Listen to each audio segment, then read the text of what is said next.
Welcome to the Leadent Digital podcast, where we explore the people, ideas, and technologies transforming the world of field service. In today's episode, we're joined by Josh Patrick, Director of Field Services at VEC, who shares his unique journey from the golf course to the construction industry. Josh talks about embracing change, leading distributed teams, and how digital transformation from AI to tool tracking innovations is reshaping how field service teams operate. Josh is the Director of Field Services at VEC, a US-based construction solutions company offering electrical, mechanical, fabrication, and mechanical piping services across the Eastern and Midwestern United States. Their work spans industries like energy, manufacturing, mission-critical infrastructure, automotive, and more. Get ready for an honest, insightful conversation about leadership, technology, and staying ahead in a fast-moving world. Let's get started. Josh, welcome. Thanks for joining us today. Absolutely. Thanks for having me. Cool. I'm looking forward to an interesting discussion, but just to give everyone kind of a bit of background about yourselves, if you could just sort of give us a quick overview of your career journey and how you got into field service leadership. It's actually a very unique movement from where I was to where I am now. My father was in the golf course industry his entire life, and that's actually where I came from prior to coming to VEC. I actually went to Turfgrass school, did some college for Turfgrass management, and was an assistant superintendent at a golf course for about 8 to 9 years prior to coming to where I am now.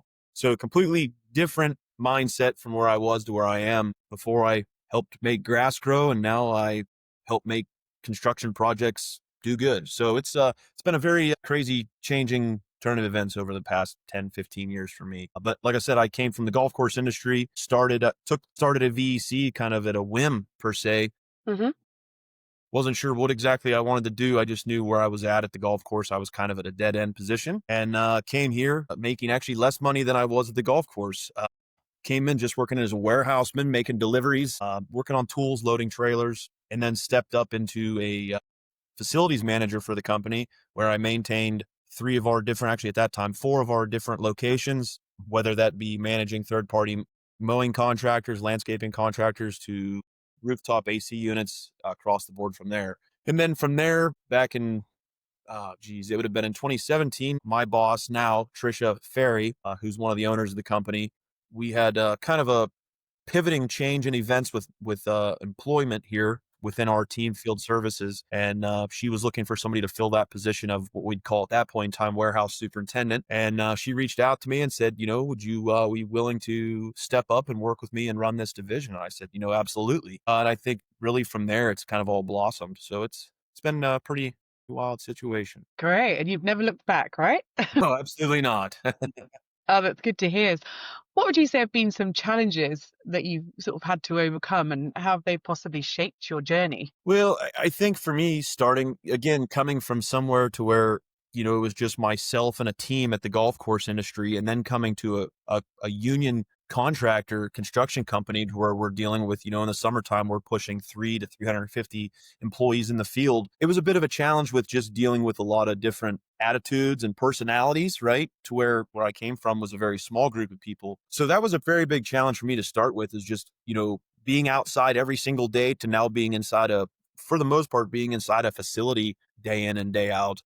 That was a big challenge. And then, just, I guess, technology in general for me, right? At the golf course, I always go back to that. I use that a lot with my team here, talking about past events that have happened in my life is, there really wasn't much technology there other than equipment. And you come here to VEC and they're very good at moving things forward in a positive way with technology and different things. And it was hard to get on the train of that per se initially, and now it's just we've really advanced a lot in the past few years. Yeah, and that's an exciting place to be. It makes you feel kind of invested in, if the company's investing in technology to kind of help you with your day-to-day job. Absolutely. The owner of the company, Rex Ferry, who started the company and acquired some other companies back in 1990, I remember when I first started here, I remember the one quote he said was, if you're not changing and advancing, you're just going to fall behind. And that's the way VEC is, and dealing with and working in my position is we are always trying to stay ahead of the curve on a lot of different things, whether it be technology, tools, managing manpower, whatever that may be. Yeah. So it's been interesting. Yeah. And would you say that he's been a sort of a mentor or leader? Are there any other sort of mentors or leaders who've given you sort of advice that have influenced you? Well, he definitely is a mentor to me, Rex. I would say for me that my biggest mentor or mentors would be my parents, right? So I Hmm. feel it always starts when your parents and raising you right. And I feel my parents raised me right. I was fortunate enough as a younger boy to be able to work for my father at the golf course where he worked at for 47 years. So I feel that he shaped me into the man that I am today. And then, coming into my adult years, transferring over to V and working for individuals such as Rex Ferry. Yeah, absolutely. They've helped me shape, allowed me to grow, gave me the tools to grow as well, which that's been a really big thing for me. Yeah. Sounds good. Hmm. So talking about sort of that's your personal transformation, but if we think about digital transformation, Yeah. specifically in field service, I mean it's evolving rapidly all the time with, new technologies like you said, but also those kind of rising customer expectations. I guess from your perspective, how is it changing the way that digital transformation, how's that changing the way you see field service teams operating today? Well, you could go back and talk to, so we're a general contractor. We do heavy industrial electrical work. We do oil and gas, mechanical processing across the board. And you talk to the field employees who are doing the work for VEC and just even Rex was an electrician at one point before starting or working in the company here and talking with them of how things used to be, right? They had hand drills, they had corded drills, and just, even just in the past 5 to 10 years, the amount of technology, how it's changed. And with that, it's made the change has been good, but now it takes a project and makes it even more, making that finished product come a lot quicker, which in return puts a lot more demand on everyone else. To where before, we always joke with the piece of a BOM, a bill of material. The field employees would ask for, let's say XYZ bolts and XYZ tools. They would have one option through the day to maybe write on a piece of paper, make that phone call once a day, have to go find a phone to make the phone call and get that product for the next day, to where now we could be seeing digitally, 5 to 10 BOMs from one project in one day, and they want it the same day. So technology has been plus and a minus the same way, just because of how quickly everything's proceeding now. Yeah. And when you have that also almost that you know it can operate that quickly. So you could do it in a kind of a like I digitally ask for that and it should be here the next day. When Yeah. it doesn't work, you really notice it, don't you? A lot more. Absolutely, and we're going through that right now with some different programs that we utilize. When we started, when I first started here, it was just shooting an email or tracking on a piece of paper. Hmm. And when I started here in 2014, and now we have programs in place that are all digital. To when you hit submit and you do that process, it pushes to the next person. And when it doesn't work, it just makes a mess. Yeah. Yeah. Someone's then got to unpick it, right? Yeah, yeah, yeah, absolutely. So are there any specific kind of innovations or tools that you think are sort of making the biggest impact right now in sort of how you deliver your services? Well, so we utilize a lot of different programs and vendors for some of our processes and all that. And, our one big one for us and the team that I'm working with, field services, is we use a tool tracking software, and it's called Milwaukee OneKey. It's a free software to use. And we have probably $15 million worth of tools that we track in Wow. there. Yeah. you know, that's a big one for us. It's all done, whether it be on a cell phone, an iPad, or on the PC. So there's been a lot of beneficial with that. Yeah. Yeah, I guess there's a lot less overhead in trying to find, where was it last seen, who used it last, what sort of Absolutely. state is it in, all that sort of stuff. That takes a lot of that kind of manual processing out of it, I guess. It does. And, a number of years ago here, back at, I believe it was 2022, our company was hit with a ransomware attack. And we had a on-prem, we'd call it, tool tracking system that was kind of critiqued and built for our company.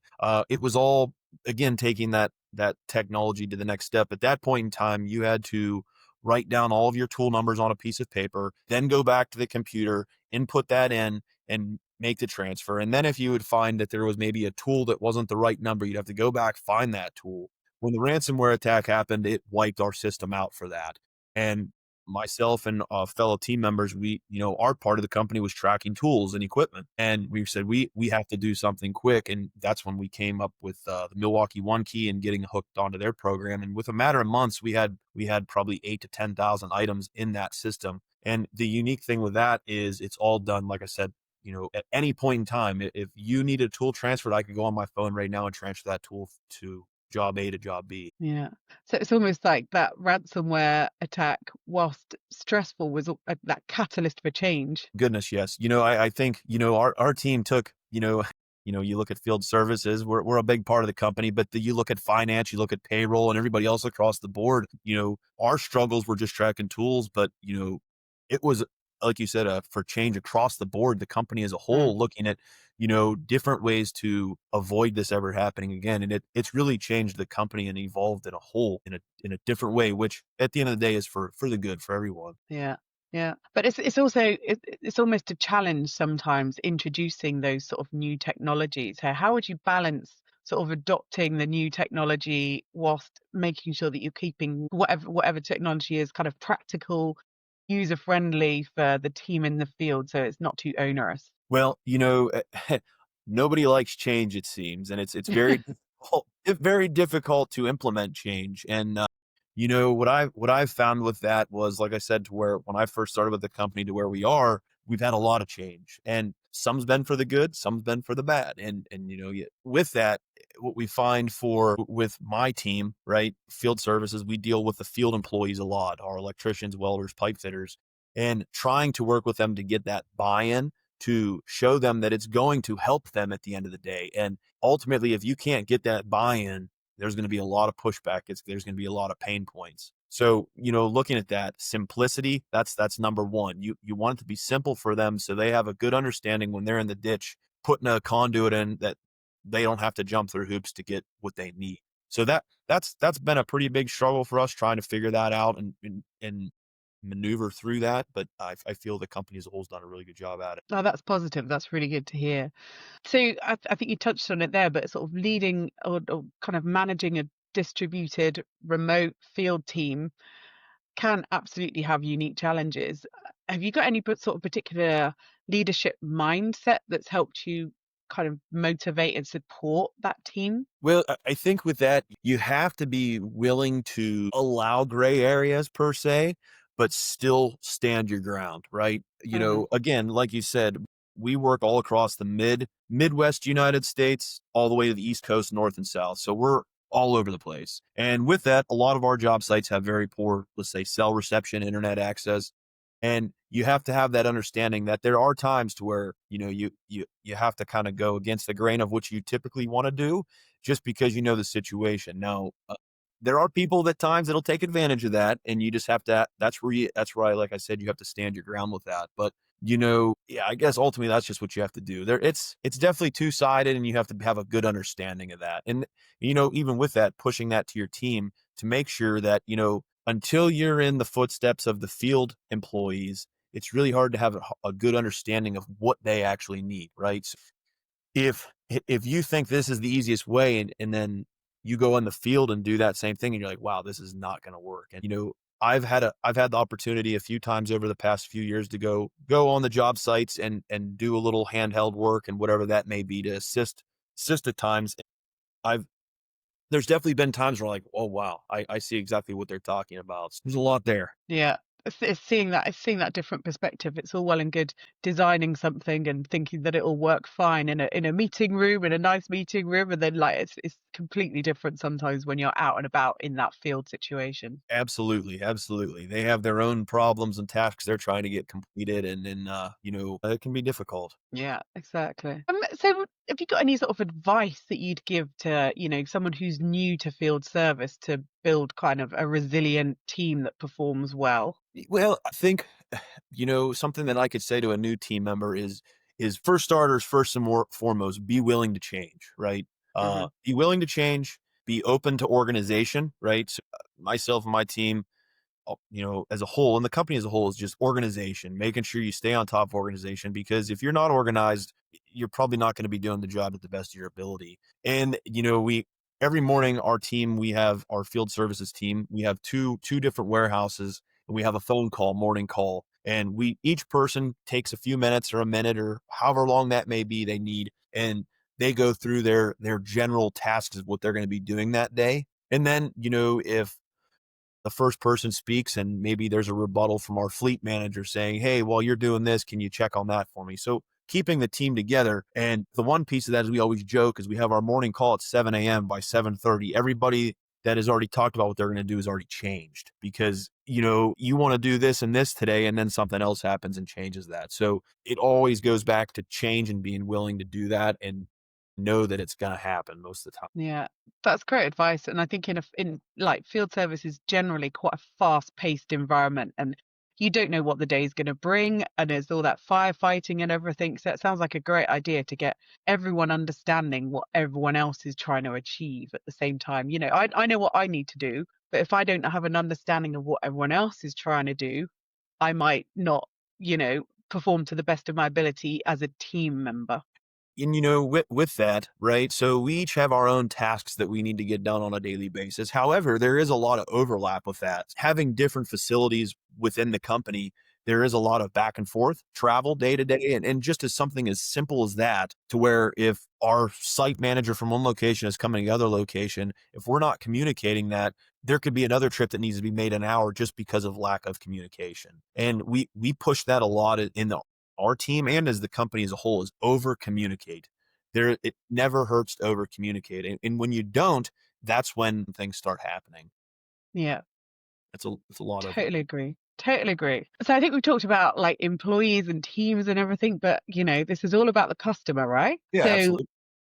there's always that kind of tension between being efficient as possible as a company, but also making sure that you're looking after that customer and caring for that customer. So how do you strike that balance? Well, I think, you could look at it from in the field services standpoint of our customer, my team, our customer is the field employees that are doing the job, right? They are our customers. Then you have our project management, who their customer per se is going to be the company that we're working for, right? So looking at it, two different variables there. And, looking at us for the customer of the field employees, it's sometimes you forget that they are our customer. We need to supply them with what they need. And you look at that as a project manager, right? I'm not a project manager, but I have I guess a very basic understanding of what a project manager needs. But for instance, let's say timesheets. Timesheets need to be submitted in the VEC process this way. However, the customer wants to see them a different way. So Yeah. we have to go around our process way because the customer wants that. So it's like that in the field as well with our field employees, where there are things that we want to see done, but they want to see them see differently. So it goes back to that two-way street for everybody. Yeah.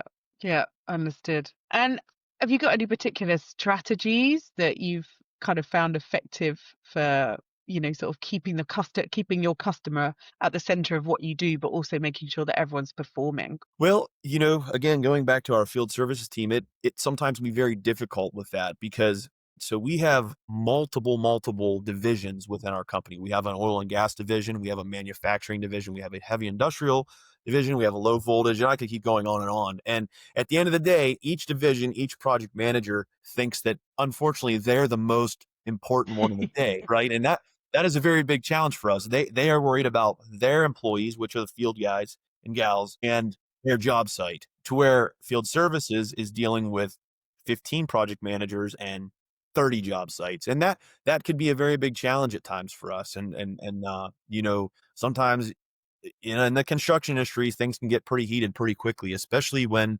you look at a client who we are working for, the company is working for, is being very, very demanding and wanting it at this time frame. So it's a trickle down effect, right? So they're wanting that. The field employees are getting the heat of that.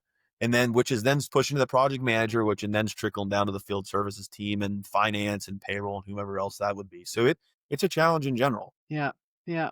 And have you got any sort of particular examples that you can think of where you've sort of improved your efficiency internally, but that's actually sort of almost led to a better customer experience as well? Well, I guess a good one for us was we use a program called Autodesk Build. And we used to, a good one for us, this is one we're actually working on actively and making it even more efficient, is we do monthly fleet and equipment inspections for our company, right? So we have a fleet of well over 100 trucks. We have a large amount of equipment, probably over 200 pieces that we track. And with that, our inspections that we used to do on these monthly were via paper. And looking at an efficiency, we came across this program the company did, and some of the other team members were using it. And we found that you can build a digital platform to do this digitally via a QR code, which, we'd have a fleet of, let's say, 50 employees that had company trucks. And every month we were banging on their door saying, we need your monthly inspection. We need your monthly inspection for DOT and for insurance and whatever that may be.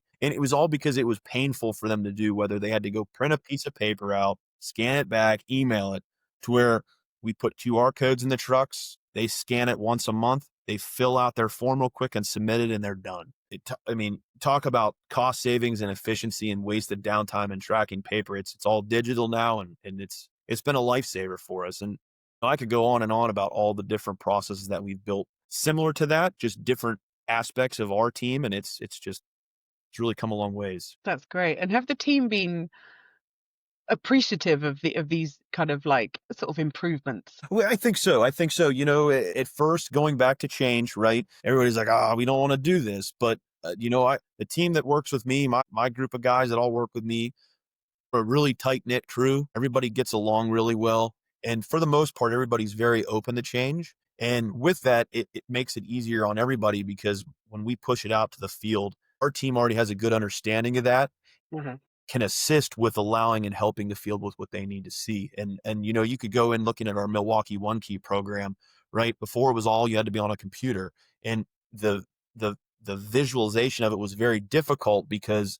you had to be at your computer. You only allowed certain people access to it, to where now this new program allows you can build different types of users in there. So now we have project managers in there. We have field employees in there, all of them who are able to view that. And some of them are actually able to edit and manipulate the system. So talking about efficiency, looking at something along the lines of that, you would have to go call me and say, hey, I need to know where this machine's at. I'd have to come to work, hop on my computer, look and see where this machine's at, or general knowledge. Now, again, going back to efficiency, I go on my phone and say, yeah, this machine's sitting at job A, B, or C. Or taking it the next step, the project manager already has it on his phone. They can look themselves and not even have to make that phone call now. If you talk about efficiencies, that for me is a big one. Yeah, it sounds massive. And everyone's got, like you say, the information at their fingertips, and that's an element of trust as well. So it's not one person holds all the information in their private file. It's there for everyone to like use as they need it as well. Yeah. 100%. We push it out a lot to everybody. We have weekly manpower meetings and different meetings throughout the week, and always pushing that out. Hey, listen, if you would like to have access, all you have to do is let us know, and we'll get you set up in the system, and you can have free range at looking at whatever you need to look at. Fantastic. Sounds like you've been doing lots and lots. But let's start looking a bit for sort of towards the future as well. So we'll talk general, and then we'll talk about kind of what's there for you. So what do you think the field service might look like in the next 5 years, or what do you see coming, or Well, I think right now for us, the big talk's AI, right? AI is changing everybody's lives right now. And I think looking at that, I think that's going to change a lot for us in the field service industry and how we do things and how things are done. I think with AI, we're seeing that in some of our GPS providers who track our vehicles and stuff with AI, and how it manipulates things for you without even you have to do that. So looking at the future, I think you give it the next 5 years here, everything's going to be flipped upside down and changed on us. Yeah. So, but it sounds like you're in a good position to be kind of like aware of it and looking at how you can adopt it and how it's going to help you be more efficient as well. Absolutely. And I think, like I said, with the ownership of the company, is being very open to change and allowing new technology, staying ahead of that curve. AI is still fairly new in terms of things for everyone. And we are already mingling in that per se, and already starting to use it a little bit. So, it's coming. It's just how and when. We're already in there and have we call it a basic understanding of how that works and in our day-to-day workflows. And I think, looking at it as just a company as a whole with that in the next 5 years, I mean, geez, Louise, it's just looking at how we bid projects and across the board, I think it's going to change a lot of things, as long as you're willing to change. Yeah. Well, yeah, I think that's key. And if you sort of look back 5 years and think how far we've come, it's only going to get quicker going forward. Absolutely. We just had my team and I had conversations. We have some younger gentlemen who work for us that just graduated high school, and we sit around our lunch table and we talk and say, you probably don't even know what a corded phone looks like these days, right? No, it's crazy. And there are some people are like, oh my gosh, right? A ring dialer and different things, and you know, just from when I was a child to now is just wow. And even in the construction industry, right? Look at extension cords. It's always a funny thing. We used to have piles and piles of extension cords, and those are slowly starting to fade away because the cordless tools these days are Yeah, just astronomical, and they're competing or out competing the corded tools. yeah. What we've found now is if you send a corded tool to the site, that it'll usually come back. It'll usually come back and they'll ask for something else because they know that we probably have a cordless one in the shop somewhere. Yeah, I'm not using this old relic. No, absolutely not. Absolutely not. Yeah, that's a big one for us. Yeah. So what are like your personal goals? What are you looking for the next 24 months, 2 years? Well, I think, we have some gentlemen within my team, right, who are looking at retirement. So, Mhm. I have some thinking to do on my own of what does that look like for our team in general. That's a big one for me. And there's going to be a lot of moving pieces here as well with that ownership within the company has been changing hands. So that there's two daughters that are now part owners of the company as well as a son-in-law and then the father of the company. So I expect some changes to be made within the company of VEC, and I hope that's all for the good. What does that look like? I don't know, but what I've found here is at this company and for myself is, and it even shows through my change of events and my position within the company is if you're willing to change and you're willing to grow, the company will allow you to grow. So I guess I wouldn't say it's the next 24 months, but over the next few years, what does that future look like for me? I'm a director of field services currently. What is that next step? Is it a change in divisions? Is it a step up into a VP role? It's a very good question. And that's, I always tell my boss, Trisha, I say, I'm very happy with what I do. I'm very happy in my day to day. For the most part, I enjoy coming to work. And when I tell people on Sundays, my wife and whomever else that would be, I'm kind of excited to go back to work tomorrow. And they're like, what? You're crazy. And I'm like, I enjoy it. So, you know what? I'm not in a mad rush to make a switch in what I do because I do enjoy it. But, as with anybody, you hope to advance in your career and can continue growing your career. So guess we shall wait and see what that looks like. I say that's a lucky position to be in, that kind of, looking forward on a Sunday night. You've obviously Yep. found your thing, which is great. It is, and it's funny, you don't hear that very often, and I take pride in that, I have a really good the ownership of the company is really good, treated me very well over the years. I have a good group of guys that I work with on a day-to-day basis, and like I said, my boss, Trisha, I couldn't ask for a better leader for me to be under, in my opinion. Yeah. Yeah. So have you got any sort of current bottlenecks or current challenges and, like things that you're trying to solve and not sure what's going to come? Well, we actually are we just started working with a local company, it's called Magnet. And we just met with them 3 weeks ago. And our biggest bottleneck within my team is BOM's bills of material, which I think Mhm. if you talk to any construction company, that's typically the biggest bottleneck. And what we are hoping the outcome of this is that there's like all the ERP systems and different things that work kind of like when you go to Amazon and you buy this and you collect this and it ships it. That's been my goal since I've taken over this position is to create or assist with creating something that can make it a lot easier compared to the way we're doing it now, because we still get the guy sitting at lunch, eating his lunch, writing on a napkin that I need this, and this for tomorrow. And we're really, we've came a long ways from that. We still get those occasionally, but hoping to take that next step and really push it into the digital world to where when the job site needs something, it's just like you're going on Amazon and buying what you need real quick and it comes to us and the workflow goes right through. And that ultimately I feel is our biggest bottleneck, at least within my team, is Yeah. BOMs. Yeah. Well, good luck with that. I hope you get, I hope you get a good resolution with that. Yeah, yeah, that's it's an ever changing thing, and that's a big one for us. Yeah. Yeah. Oh, well, good luck. Thank you. So finally, a couple of, I guess, fun questions. Sure. So we've talked a bit about old school and cordless phones and corded things, or corded phones. Yeah. Uh, can you think of an old school tool or practice in the world of field service that you kind of secretly kind of still love or you miss? Oof, old school that you miss. That's a very good question there. For me, I really like change and I like innovation. So it's really hard for me to say that I really miss something old. I don't know if it necessarily goes with field service, but it goes back to with just cell phones and technology. The old school way of writing things down on a piece of paper and doing that, and I guess the slower pace of life, I miss Mhm. that, right? I think at the end of the day, anybody that lived at that point in time in their life probably misses that a little bit too. Just life was a little slower back then, and you know, nowadays you see everybody's faces glued to cell phones, and if there was a Mm, way to alleviate that, I would sure do it. So, I think field services, I guess, looking at it as communication within field services and with the team and with the field is if you could step back and do it the what we'd call the old school way would be something that I sure miss. yeah, yeah. But then you've got all the customers wanting it quick, quick, quick, quick, quick. Yeah. So you got to Yeah. be in it, right? Yep. Yeah, again, if you're not changing, you're falling behind, and with that, yeah, yeah, it's Yeah, things are very fast paced. yeah, absolutely.